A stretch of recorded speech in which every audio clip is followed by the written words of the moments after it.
আসবো ফিরে আবারও লেখিকা সুরভি আক্তার পর্ব 4142। পরের দিন সকাল পেরিয়ে প্রায় রাত। ঘরবন্দি মেঘা সেই যে নিজেকে ঘরে আটকে নিল আর খোলেনি দৌড়।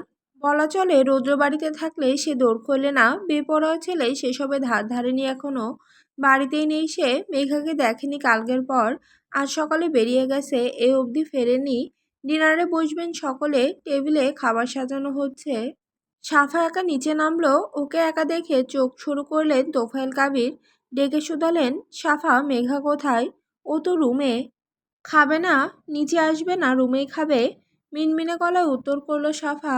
বসানা থেকে উঠে দাঁড়ালেন তোফায়েল কাবির। আর কোনো কথা না বলে সোজা উপরের দিকে পা বাড়ালেন, নক করলেন মেয়েটার ঘরে দরজায়। কাবাডের সামনে দাঁড়িয়েছিল মেঘা, এলোমেলো হয়ে আছে ওর সব কাপড় চোপড়। বেডের ওপর একটা লাগেজও আছে, নিজের ড্রেসগুলো গোছাচ্ছে রমণী। ও ভেবেছিল হয়তো সাফা অনুমতি দিল না দেখে ঘরে ঢুকলেন তোফায়েল কাবির। মেঘার কর্মকাণ্ড নীরবে পরখ করলেন প্রথমে, নিশ্চুপ থেকে ধীর গলায় ডাকলেন, মেঘা এসব কি করছো? সচকিতে চায় রমণী, ভদ্রলোককে দেখে অপ্রস্তুত হলেও মুচকি হাসে। কাবাডের সামনে থেকে সরে আসে। এই তো বাবা, কাপড় গোছাচ্ছি। এসব কেন? ওমা, প্রিপারেশন নেব না আগে থেকে? আর তো কিছুদিন, এখন গুছিয়ে রাখছি, পরে ঝামেলা বাঁধাবো না আর, শুধু টুক করে কেটে পড়বো। থমকান তোফায়েল কাবির, বুক চিরে দীর্ঘশ্বাস ফেলেন নিঃশব্দে, কণ্ঠ নুয়ে আসে দ্বিগুণ। আমি তোমাকে রৌদ্রের থেকে দূরে থাকতে বলেছি, আমাদের থেকে নয়। তোমাদের থেকে দূরে থাকাটা অভ্যাস করে নিচ্ছি বাবা, দূরে যাবো যে। মেঘা। হ্যাঁ, নিচে চলো, ডিনার করবে। মেঘা স্থির হয়ে গেল, নরম চোখে তাকালো ভদ্রলোকের দিকে, শান্ত কণ্ঠে বলল, তুমি যাও বাবা, আমি আসছি। প্রস্থান করলেন ভদ্রলোক। মেঘা তার প্রস্থানের পিঠে মুচকে হাসে, ঘাড় উঁচিয়ে বুক ফুলিয়ে শ্বাস ফেলে। কাপড়গুলো এলোমেলো হয়ে আছে, কিছু কিছু বাইরে রেখে। বাদবাকিগুলো গোছাবে। এত সব জিনিসপত্র, ওর কতগুলো লাগেজ লাগবে কে জানে, সবে একটা গোছাতে শুরু করেছে। লাগেজটা ওভাবেই রেখে চেন আটকে দিল। বিছানা থেকে নামিয়ে সেটাকে রাখলো কাবাডের এক পাশে। পুরো আলমারি জুড়ে ওর কত শত জিনিস। মেঘা চোখ ঘুরিয়ে দেখে, ধীরে ধীরে হাত বোলায় নিজের জিনিসগুলোর ওপর। রৌদ্র ফিরল 12টার পর, ততক্ষণে সবাই ঘুমে কাঁদা। ফ্রেশ হয়ে নিচে নামলো সে। আপন খেয়ালে নিজের জন্য এক কাপ কফি বানিয়ে আবারও উঠল। ঘরে পৌঁছানোর আগে করাঘাত করলো রমণীর দৌড়ে। ধাক্কা দিল, দরজা খুলল না। কপাল কুঁচকে আসলো নির্বিকারে, চোখ সরু করে দরজায় আগাগোড়া নজরে নিল। আজ আবার দরজা আটকানো। শক্তি খাটানোর চেষ্টা করলো সে, কিছুতেই খুলতে পারল না। মেঘা দরজা আটকে ঘুমালেও সাফা দরজা খুলে রাখতো ঘুমানোর আগে। রৌদ্রের কথা মোতাবেক মেঘার ঘুমানো অবধি জেগে থাকতো সে। আজও দরজা খুলে দেয়নি। বিব্রত হয়ে মুখ খিচে নেয় রৌদ্র। কফির মগটা চেপে ধরে গটগটিয়ে নিজের ঘরে যায়। ফোন তুলে সাফার ফোনে কল লাগায়, 2-3 বার রিসিভ হয় না। চতুর্থবার রিসিভ হতেই চাপা স্বরে ধমকায় রৌদ্র, গবেট, তোকে বলেছিলাম না দরজা খুলে ঘুমাবি, মনে নেই? আর চকলেট পাবি না বলে রাখলাম। চকলেট নিতে চাইলে দরজা খুলে দে। ফোনের ওপাশ থেকে কিছু শোনা গেল না। নীরবতা দেখে রৌদ্র ঘর থেকে বেরিয়ে এ ঘরে দরজার সামনে আসতে আসতে আবার ধমকায়, কি হলো? দরজা খুলতে বলেছি, কানে যায়নি? টুং টুং করে ফোন কাটার আওয়াজ কানে বাজলো। রৌদ্র ভাবলো হয়তো সাফা উঠেছে, কিন্তু না। মিনিট কয়েক দরজার সামনে দাঁড়িয়ে থাকার পরও কোনো কিছুর আভাস পাওয়া গেল না। চরম রাগে চোয়াল শক্ত হয়ে আসে রৌদ্রের। কফির মগ রুমে রেখে এসেছে। ফোনটা মুঠো করে পকেটে ঢুকিয়ে নিল। রাতের নিস্তব্ধতায় গুমোট চারপাশ। দূরে কোথাও কেউ শ্বাস ফেললেও তার শব্দ শোনা যাবে। সেই জায়গায় রৌদ্র সিদ্ধান্ত নিল দরজা ভাঙার। যেই ভাবা সেই কাজ। একটু পেছালো, আকপিস না ভেবেই আচমকা সজোরে একটা লাথি বসালো দূর কপাটের দরজায়। অমনি হাট করে দমকা শব্দ তুলে ঠাস করে খুলে গেল দরজাটা। দুটো কপাট মেলে গেল দুদিকে, এক পাশে টেবিল, অন্য পাশে দেওয়ালের সাথে বাড়ি খেয়ে বিকট শব্দ তুলে কাঁপলো বাড়ি শুদ্ধ। সিটকিনি ভেঙে গেছে। রৌদ্র পরোয়া করলো না, করেছেই বা কবে। হাঁপ ফেলে ঘরে ঢুকলো। বেঘরে ঘুমের অতলেও হারিয়েছে দুই রমণী। এই যে বিকট শব্দ হলো, তাতে কোনো প্রতিক্রিয়া নেই ওদের মাঝে, নড়চড় দেখা গেল কারোর। রৌদ্র বাম পাশের সাফাকে দেখে কিরমিরিয়ে বিড়বিড় করলো, গাব্বু, মরেছিস ঘুমের রাজ্যে। আর যদি চকলেট দিয়েছি তোকে, তাহলে নিজের নাম বদলে রাখবো আমি। গবেটা একটা, ঠিকঠাকভাবে ছোট একটা দায়িত্ব পালন করতে পারিস না? ঘুমন্ত রমণীর কানে পৌঁছালো না, ফুসফুস করলো রৌদ্র।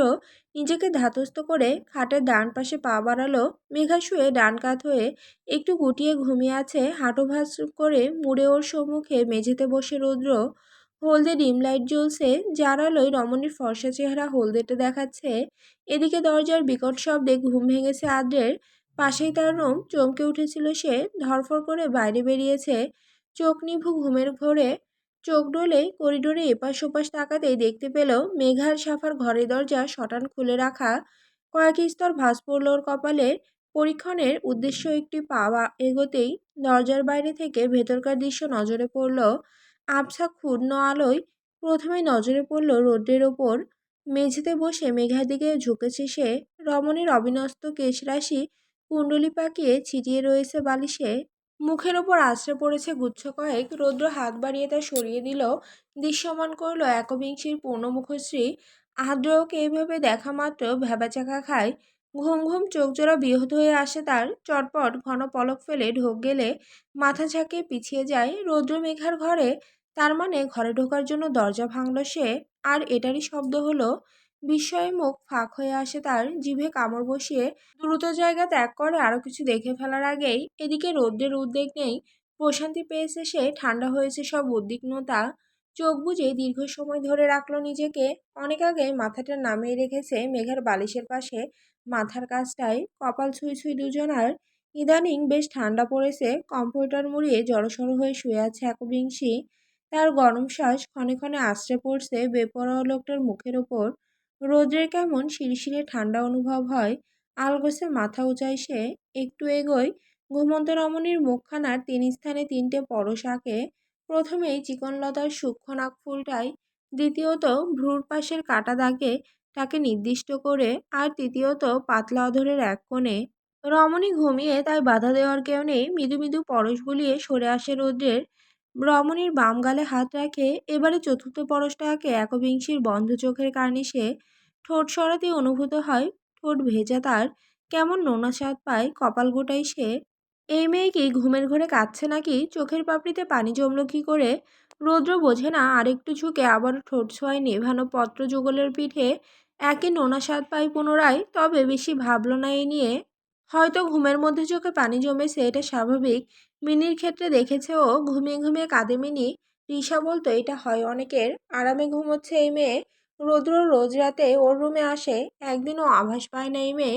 কি গভীর ঘুম তার। রোদের ঘুম কেড়ে আয়েসে রয় এই রমণী। রৌদ্র কেমন নিদারুণ কণ্ঠে বিড়বিড় করে, ইডিয়েট, তোর কাছে আসার জন্য কত কি করতে হয় আমায়, কত অশান্তি লাগে তোর বিরহে। তুই এভাবে আরামে ঘুমাস কি করে আমি হিনা? একটু কষ্ট হয় না? আমার যে হয় কষ্ট, খুব কষ্ট হয়। কবে খুঁজবে এই যন্ত্রণাগুলো, কবে হবি আমার? দীর্ঘ ছুটির পর আজ থেকে ভার্সিটি শুরু করে নতুন করে। নতুন সেমিস্টারে ভর্তি প্রক্রিয়া শুরু আজ থেকেই। মাঝে দিন কয়েক কেটেছে, ছুটি শেষ। প্রথম দিন হওয়াতে মেঘা আর সাফা ভার্সিটি মিস দেয়নি আজ। ফিরেছে সেই চিরচেনা প্রাঙ্গণে। মেঘা আসতে চায়নি। সে তো আর পড়বে না, রেজিস্ট্রেশন করবে না নতুন করে, তাহলে এসে কি হবে? সাফা জোরপূর্বক নিয়ে এসেছে ওকে। প্রথম দিনে ফর্ম পূরণ করে রাখবে ওরা, বাকিটা আদ্র সামলে নেবে। মেঘা মূলত এসেছে শিশিরের সাথে দেখা করার জন্য। সাফা শিশিরকেও রেখেছে। ক্যাম্পাসের ভিড় খুব আজ। কতগুলো দিন বাদ পুনরায় সমাগমে মুখর হয়ে উঠেছে ভার্সিটি প্রাঙ্গণ। মেঘা, সাফার, শিশির গেটের ভেতরে মিলিত হয়েছে। ফর্ম তুলে পূরণ করা শেষ ইতিমধ্যে। মেঘা ফর্ম তোলেনি। শিশির তা দেখে শুধালো, তুই ফর্ম তুলবি না? মেঘা কেবলই মাথা ঝাঁকায় দুদিকে। বেশি ঘাটে না শিশির। কাউকে জোরপূর্বক অতিরিক্ত প্রশ্ন করার অভ্যাস নেই তার। সময়ও নেই হাতে। খুব অল্প সময় নিয়ে বাইরে বেরিয়েছে। ফিরতে হবে শীঘ্রই। মাঝে আবার আরও একটা কাজ আছে, সেটার জন্য ছটফট করছে রীতিমতো। সাফা এপাশ ওপাশ তাকাচ্ছে, অপেক্ষায় আছে আদ্রের। আদ্র নিচতলার একটা কেবিনে ওদের বসিয়ে রেখে চলে গেছে। আসলেই ওর হাতে এই কাগজটা তুলে দিয়ে নালিশ ঠুকবে মেঘাকে নিয়ে। এই মেয়ে যে ফর্ম তোলেনি তা জানাবে আগে। আদ্র আসলো ক্ষণিকের মাঝে। ওর কাজ নেই এখানে। মেঘা আর সাফাকে নিয়ে এসেছিল শুধু। অফিস রুমে ছিল এতক্ষণ। ও আসতেই তেড়ে গেল সাফা। ভাইয়া দেখো, মেঘা ফর্ম তোলেনি। আমি কতবার বললাম, শুনছে না ও। আদ্র কেবলই মলিন উত্তর করলো, তুলতে হবে না। ওর হাতে একটা পেপার। মেঘা চোখ বোলায় সেটার দিকে। বুঝতে বাকি রয় না। দীর্ঘ হাঁপ ছেড়ে বলে, লাভ নেই ভাইয়া, এই কদিনের জন্য ক্লাস করে কি হবে? লাভ লস তোকে বুঝতে বলিনি। টুকটুকি ফর্ম দে। সাফা বাড়িয়ে দিল ওর কাগজটা। পিছু ফিরে শিশিরের উদ্দেশ্যে বলল, শিশির তোরটাও দে না, ভাইয়া জমা দিয়ে দেবে। বেকার তোকে আর ঝামেলা পোহাতে হবে না। শিশির তাকালো আদ্রের দিকে, তবে আদ্র তাকালো না। এতক্ষণেও চোখ তোলেনি। কপালে কেমন ভাঁজ। সাফা রাগ বাড়িয়ে বলা কথায় বোধহয় বিরক্ত হলো। আদ্র জমা দিলে একটু হলেও রেহাই পাবে মেয়েটা, নয়তো ঝামেলা পোহাতে হবে আলাদা করে। সময় পার হবে অনেকটা, হাতে সময় নেই। আদ্রের বিরক্তি বুঝে দোনামোনা করলো মেয়েটা। থাক, আমি দিয়ে আসছি।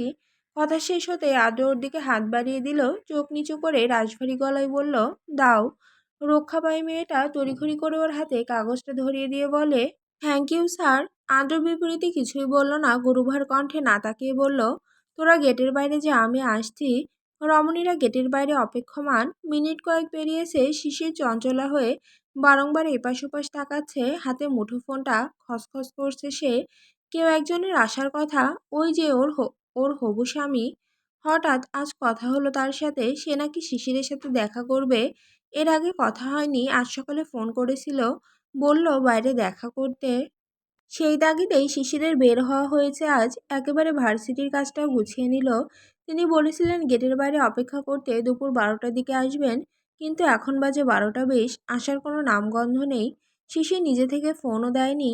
ফোন হাতে নিয়ে উসখুস করছে, যদি লোকটা একবার ফোন করে তাহলে অন্তত জানতে পারবে তিনি কত দূরে আছেন। মেঘার সাফার সামনে ইতস্তত সে। বারবার রাস্তায় এপাশ ওপাশ তাকাতেও কেমন অস্বস্তি লাগছে। বাকি দুই রমণী ঠোঁট চেপে দেখছে ওর উদ্বিগ্নতা। হবু স্বামীর সাথে দেখা করার জন্য কতটা ব্যাকুল এই মেয়ে। আদ্র পার্কিং থেকে গাড়ি নিয়ে বেরিয়েছে, রাস্তায় উঠে একপাশে থামল সে। গাড়ির সামনের উত্তল দর্পণে ভেসে ওঠা পিছনে তিন রমণীর দিকে তাকালো। সাফা দৌড়ে গিয়ে বলে আসলো, যেন একটু অপেক্ষা করে, শিশিরের ফিয়ন্সে আসবে, দেখা করবে ওরাও। এইটুকুই যথেষ্ট ছিল শান্ত ছেলেটার মন মস্তিষ্কে অশান্তির বীজ বপনের জন্য। ক্ষণিকেই যেন দপ করে জ্বলে উঠল মস্তিষ্ক, চোয়াল হয়ে আসলো শক্ত।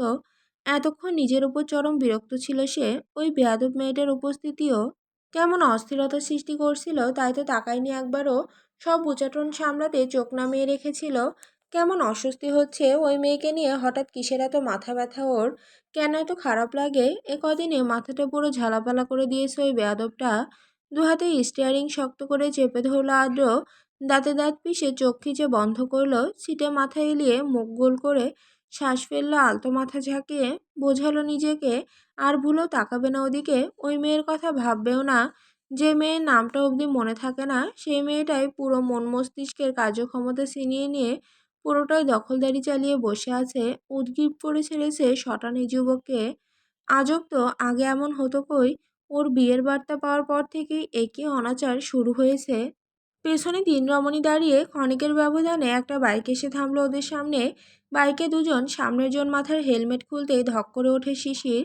এত সেই লোক যাকে সেদিন ও এক পলক দেখেছিল, এই সেই লোক যার অপেক্ষায় অধীর হয়ে দাঁড়িয়ে আছে ও এখানে। আয়ান। নামটা অস্ফুটে বিড়বিড় করে শিশির। আয়ানের পেছনে আরও একজন, কেমন উচ্ছৃঙ্খল পোশাকে, বখাটে দুটোই। শিশির আর চোখে মেঘা আর সাফাকে দেখে। এক ধাপ এগোই, অতপর বাইকটার পাশে দাঁড়াতে কাঙ্ক্ষিত ছেলেটা চিবিয়ে বলে হুট করেই, উঠে বস।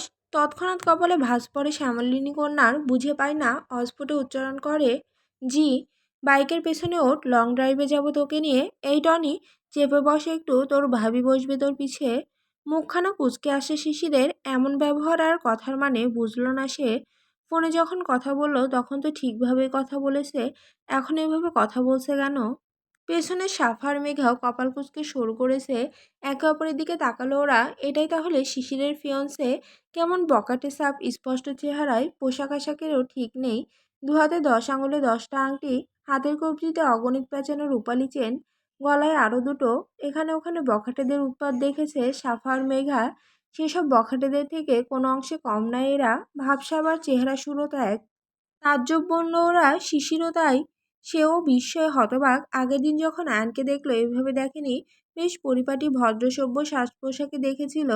ঢোক গেলে মেয়েটা ঠোঁট ভিজিয়ে বলে, আপনার সাথে দেখা করার কথা ছিল, ডেকেছিলেন আপনি, বলেছিলেন কিছু বলার আছে, যা বলবেন এখানেই বলুন, আমি বাড়ি ফিরবো। পেছনের ছেলেটা কেমন করে হাসে। সেই শুরু থেকেই বিশ্রী নজরে চেয়েছিল শিশিরের দিকে। এবার তাকালো শিশিরের পেছনে সাফার মেঘার দিকে। কেমন গা দলিয়ে বিশ্রী ভঙ্গিতে হাসলো আবারও। দুই রমণীকে আগাগোড়া পরখ করতে করতে বাজে ইঙ্গিতে বলল, আরে মামা, আগে বলবি তো, তোর পাখির সাথে দেখে আরও দুটো পাখি এক্সট্রা আছে এখানে। আমি না হয় আমার বাইকটাও নিয়ে আসতাম। তুই শুধু কেন লং ড্রাইভে যাবি, আমিও যাব। তোর সাথে একটা আর আমার সাথে না হয় দুটো মাল যেত। উফ, দেখেছিস মাল দুটো। করা না একেবারে খাসা হতো ওদের সঙ্গ নিতে। বিশ্রী নজরের সাথে সাথে এমন বাজে কথায় ঘৃণায় মুখ বিকৃত হয়ে আসে মেঘার, চোখ মুখ খিচে ফোঁস করে ওঠে। হিসিসি এগিয়ে শিশিরের পাশাপাশি দাঁড়ায়, রেগে বলে দাঁত চেপে, হোয়াট রাবিশ, এসব কি ধরনের বিহেভিয়ার? Mind your language. আর ভাইয়া, আপনি শিশিরের সাথে দেখা করতে এসেছিলেন তো? আপনার ফ্রেন্ড এসব কি বলছে? আপনি চুপ করে আছেন কেন এভাবে? আয়নের কোনো প্রতিক্রিয়া নেই, বরং ওর দৃষ্টি আরো তীক্ষ্ণ হলো রমণীর শরীরের ভাঁজে। পা থেকে মাথা অবধি পরখ করল লোলুপ দৃষ্টিতে। লতানো কোমরের মাঝামাঝি দৃষ্টি আটকে চিবুক চুলকে বলল, উফস, জোস তো, কি ফিগার মাইরি, তেজও আছে দেখছি। শালি সুন্দর আসোস, এক্কেরে খাসা সুন্দর। আর এটাকে দেখ, আজ তো একটা বস্তি, কি জুটলো আমার কপালে। মাঝে কোন দিক থেকে এই বস্তিটাকে আমার জন্য বাছাই করলো কে জানে। বড়টা তবু চলে, আবিদের ভাগ্যে ভালোটা জোটে সব সময়। আর আমার ভাগ্যে এই পচা মাল। স্যা, এরে নিয়ে মজাটাই আসবে না। শেষের কথাগুলো শিশিরের উদ্দেশ্যে। মেয়েটা কেবলই মূর্তবনে অবিশ্বাসে চেয়ে, চোখ যেন অবিশ্বাসে ছানা ভরা। কথাগুলো শুনে শরীরখানা কেমন ঝাঁকুনি দিয়ে ওঠে। মেঘা এবার তাকায় শিশিরের দিকে। শিশির, এসব কি হচ্ছে? এই ননসেন্স উচ্ছৃঙ্খল বখাটে ছেলেটার সাথে তোর বিয়ে, হাউ পসিবল? মেঘার কণ্ঠে একরাশ অবিশ্বাস। এদিকে আদ্র সিটে মাথা এলিয়ে উইং মিররের দিকে একদৃষ্টিতে তাকিয়ে আছে শান্ত চোখে। বাইকের ছেলে দুটো পিঠ ফিরিয়ে উল্টো দিকের পথে, ওদের মুখ দেখার উপায় নেই। আদ্র তো এক চোখে দেখছে অদূরে দাঁড়ানো শান্ত মেয়েটার দিকে। ওরা কি কথা বলছে তাও বোঝার জো নেই। ক্ষণে ক্ষণে শ্বাস পড়ছে বুক চিরে। এক পর্যায়ে দৃষ্টিতে ঘন পলক ফেলল। এতক্ষণ ধরে কি কথা বলছে ওরা জানতে তৎপর হয়ে উঠল তার বিচলিত মন। দেখতেও চাইল সেই ছেলেটাকে যার সাথে এই বেয়াদব মেয়েটার বিয়ে। কি যেন নাম ওই মেয়েটার? মনে করতে গিয়ে খেই হারালো। জিভে ঢোকায় নামটা ঘুরছে, তবে উচ্চারণ হচ্ছে না।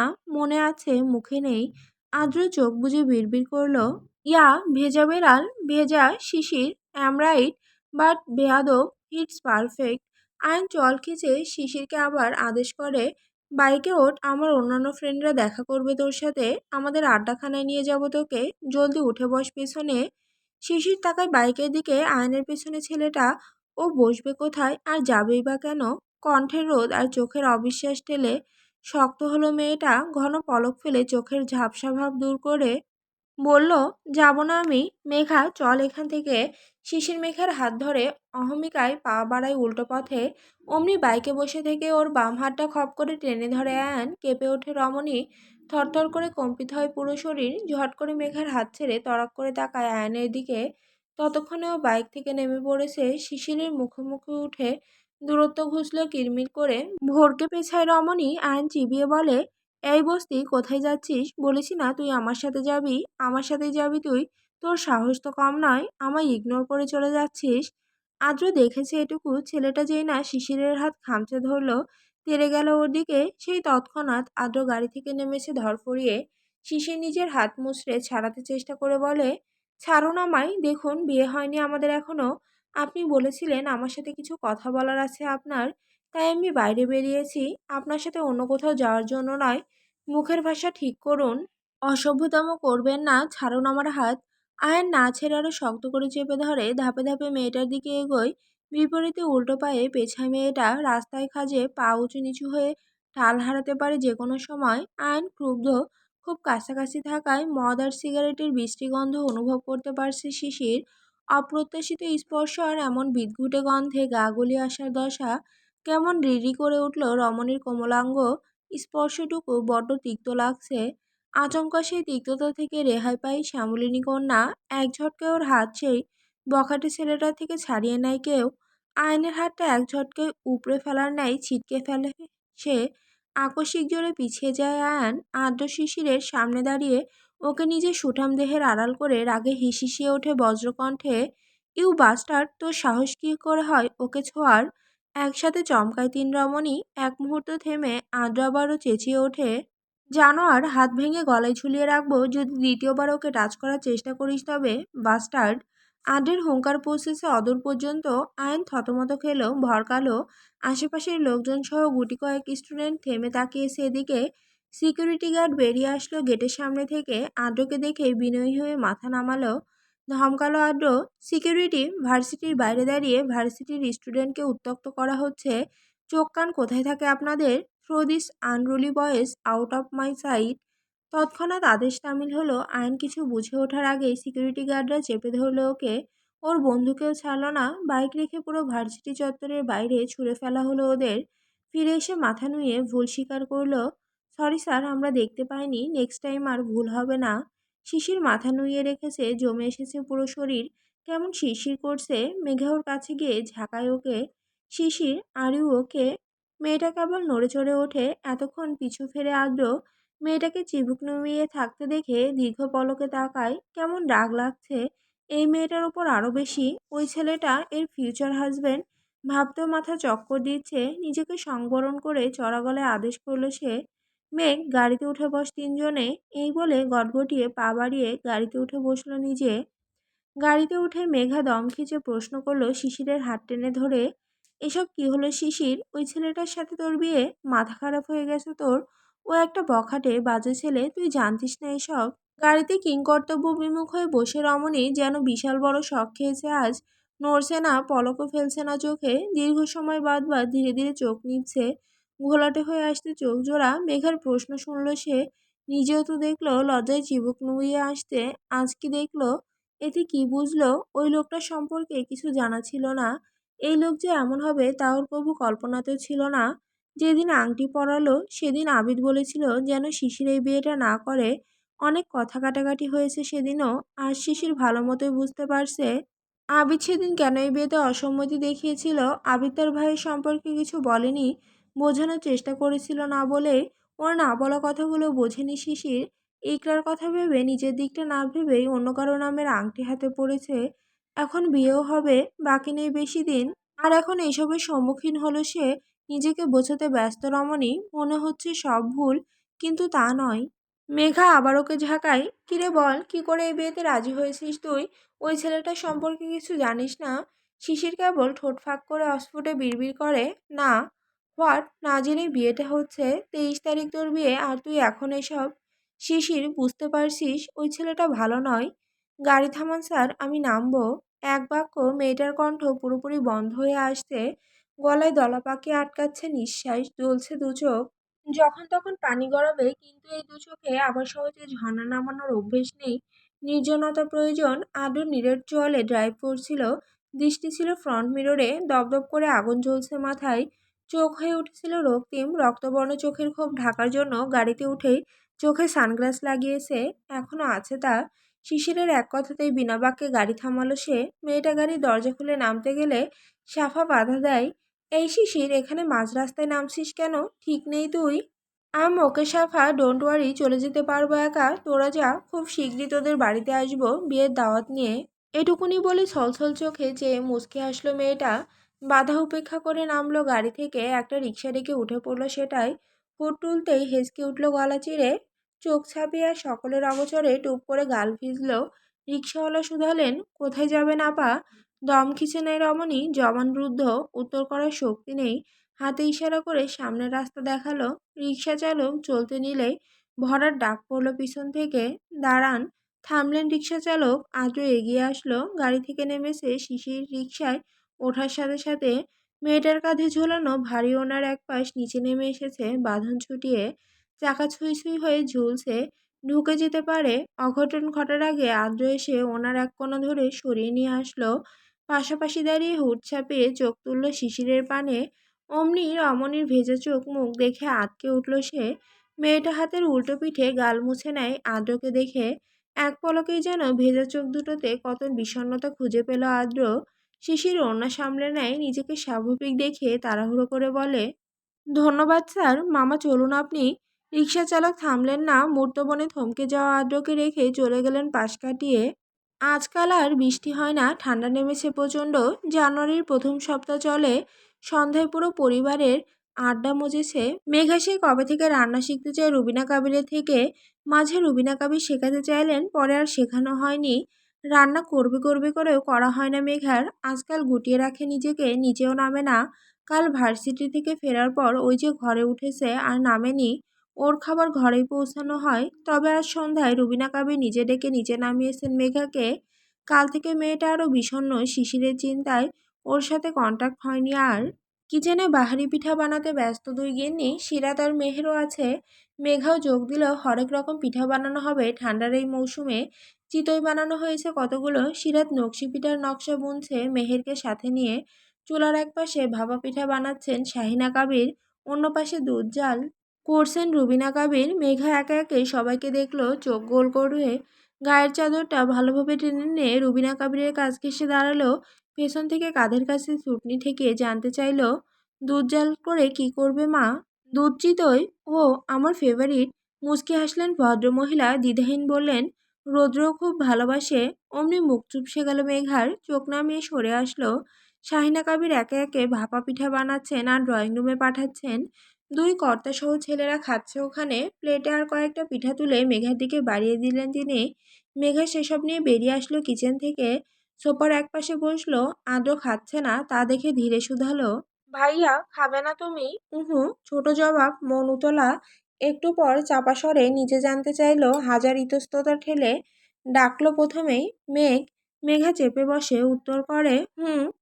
ওই যে ওই মেয়েটা, ওর নাম যেন কি? কোন মেয়েটা? কালকের জন কি যেন নাম, ভুলে গেছি। কে? শিশির? শিশির। কথা হয়েছে ওর সাথে? ওই স্কাউন্ডেল ছেলেটার সাথে ওর বিয়ে? মেঘা মুখ কালো করে দীর্ঘ হতাশ হয়ে বলল, কথা হয়নি ভাইয়া, কাল থেকে ফোন করছি ধরছে না।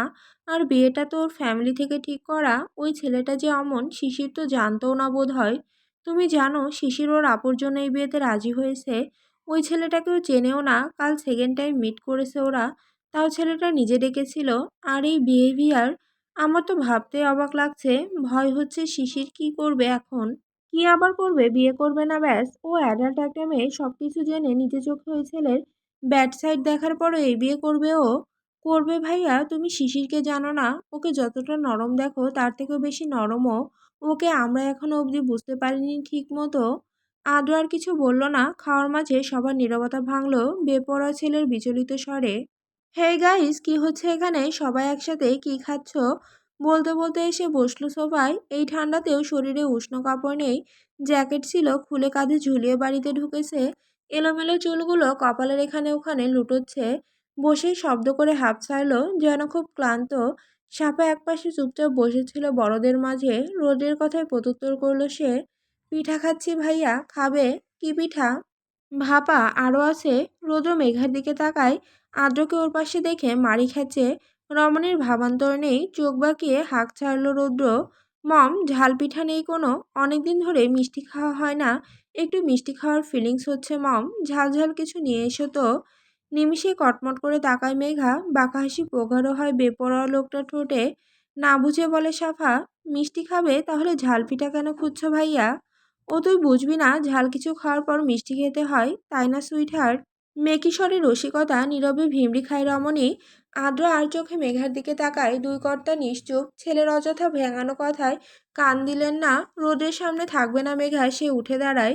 ধূপধাপ পা ফেলে প্রস্থানের জন্য সিঁড়ির দিকে এগোতেই রৌদ্র নিজে উঠে দাঁড়ায়। রমণীর পিছু নিতে নিতে বলে সবাইকে শুনিয়েই, আম কামিং ওয়াইফি। সিঁড়িতে পা মিলল দুজনার। মেঘার বন্দি খোপার কাটা টেনে বের করে রৌদ্র। উত্তাল কুন্তল অবিন্যস্ত হয়ে ঝাঁপাতে সময় লাগে না। তবুও রমণীর হেরফের নেই, সে নির্জীব। রৌদ্র কপাল কুঁচকে নেয়। আবেশিত হয়ে বলে রমণীর পিছু নিয়ে, হোয়াট হ্যাপেন এমপি? মুখ ভার কেন? তৌসিক কবির নিচ থেকে বেপরোয়া ছেলের কর্মকাণ্ড নীরবে পরখ করে বলেন ভাইয়ের উদ্দেশ্যে, মেঘাকে দূরে থাকতে বলছিস অথচ নিজের ছেলে, এই ছেলেকে আটকাবি কি করে তুই? নিরুত্তর তোফায়েল কাবির মেঘার পায়ের গতি বাড়িয়ে দ্রুত কদমে ঘরে ঢুকেছে। দরজা আটকাতে গেলে রুখে দাঁড়ালো রৌদ্র। তবুও চোখ তুলল না রমণী। রৌদ্র দরজা ঠেলে ঝুঁকে বলে, হোয়াট সুইট হার্ট, কিছু বলছিস না কেন? কদিন ধরে দেখছি কথা বলছিস না, তাকাচ্ছিস না আমার দিকে, কি হয়েছে? মেঘা সরে আসে বেলকনিতে গিয়ে বুকে হাত গুটিয়ে দাঁড়িয়ে নিরেট ভঙ্গিতে। রৌদ্র সেখানেও পিছি নেয়। এই ভাড়া কি হয়েছে জান? রেগে আছিস কোনো কারণে? ও সরি, রেগে আছো কোনো কারণে? কি করেছি আমি বলো? এবার চুপ না থেকে চিবে বিরক্তি প্রকাশ করলো মেঘা। রায়নমুখও দেখছেন না আমি আপনাকে ইগনোর করছি, তবুও কেন ঘুরছেন আমার পিছু পিছু? ইডিয়েট, তুই দেখছিস না আমি তোর ইগনোর পেয়ে মরে যাচ্ছি? কেন করছিস এভাবে ইগনোর? কষ্ট হচ্ছে যে ভীষণ, সহ্য হচ্ছে না আর। প্লিজ আমাকে এড়িয়ে চলিস না এমন করে, আমি পারি না সহ্য করতে। I desperately want your attention জান পাখি। বেরিয়ে যান আমার রুম থেকে, প্লিজ একলা থাকতে দিন আমায়, আমি বিরক্ত হচ্ছি আপনার ওপর। কি হয়েছে, সেদিন থেকে এভাবে এড়িয়ে চলছিস আমায়? ওই লোকটা কি বলেছে তোকে? বকেছে? একবার বল শুধু। তুই তোর হাজবেন্ডের সাথে ছিলি সেদিন, ওনার কি এসে যায় এতে? ইভারা স্পিক আপ। রাগ প্রকাশ পেল এবার, মেঘার বিমুখতা দেখে রাগ বাড়ল। কনু চেপে নিজের দিকে ঘোরালো ওকে, দাঁত পিষে বলল, এই ইডিয়েট, কি চাই তোর? আপনার থেকে মুক্তি, কজ আই হেট ইউ।